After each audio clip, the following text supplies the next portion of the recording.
নিঃশব্দে যাচ্ছে বামেরা মমতার বিরোধিতা করতে গিয়ে ক্রমশ নিজেদের বিপদ ডেকে আছে গেরুয়া শিবির।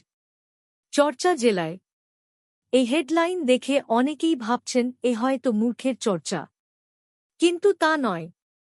বিজেপির অন্দরেই কিন্তু এই নিয়ে চর্চা উঠছে। এক্কেবারে ৫ বছর দাঁতে দাঁত চেপে যারা বিজেপির হয়ে লড়াই চালিয়েছেন, যারা এক্কেবারে নিচুতলার কর্মী, তারা কিন্তু এমনটাই ভাবছেন। আরা মোড় সকালের চায়ের দোকানে আড্ডা দিচ্ছেন কিছু বিজেপি কর্মী। হাসি বিনিময় হতেই আড্ডায় বসা গেল। আড্ডা দিতে দিতে প্রশ্ন এসে গেল, সিপিএমকে কতটা ভয় করছেন আপনারা?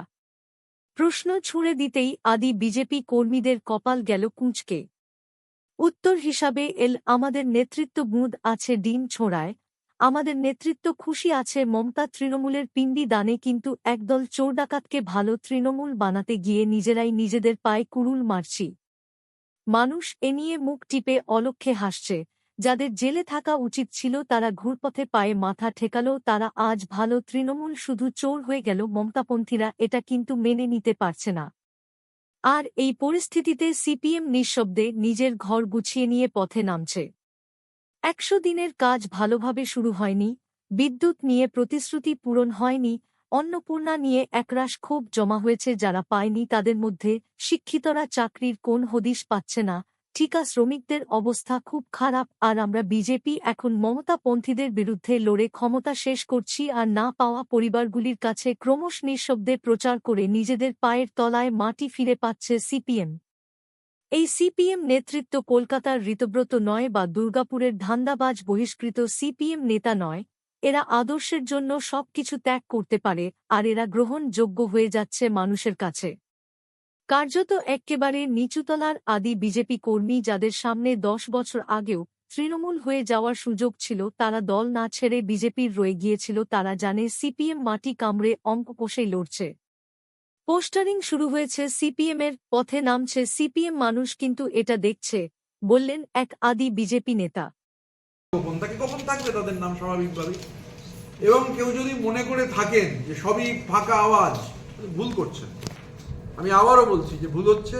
আর এইটা লেগে যাওয়ার পর দুর্গাপুরে আমরা খুব নিশ্চিত যে আরো হচ্ছে তথ্য আমাদের কাছে আসবে। ট্রেড ইউনিয়নের কাজ হচ্ছে, আবারও আমি বলতে চাইছি যে ট্রেড ইউনিয়নের কাজ নিয়োগ, তাতে মাথা ঘামানো নয়, নিয়োগ ঠিক করা নয়। এখন এটা যারা বুঝতে চাইছেন না, নিশ্চিতভাবে তাদের শুভবুদ্ধির উদয় হবে। এবং যে কারণে আমরা আজকে একদম কমপ্লেনটা লিখিত আকারে কমপ্লেন করলাম এবং নাম দিয়ে এই যে দুজনের নামে কমপ্লেন, এবং আমরা অ্যানেক্সচারটাও তিনটে রিক্রুটমেন্টের যে যাদেরকে রিক্রুট করা হয়েছে, হ্যাঁ, এদের কি হবে? এরা কি বেরিয়ে যাবে না? এটা তো আমি বলতে পারবো না, আমি তো রিক্রুট করিনি বা এই কোর কমিটির কেউ রিক্রুট করেনি।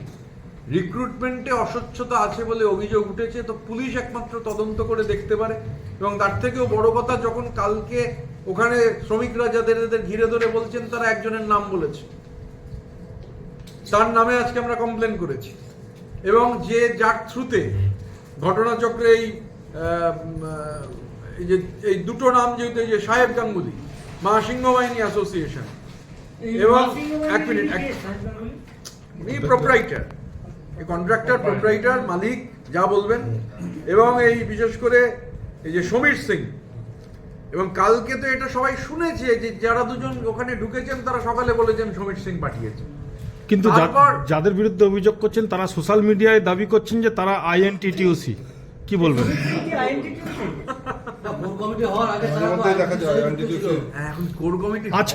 আজকেও তারা দাবি করছে, তারা আইএনটিটিউসি। শুভেচ্ছা রইল, লাল গোলাপ রইল। এখন বাজে কটা?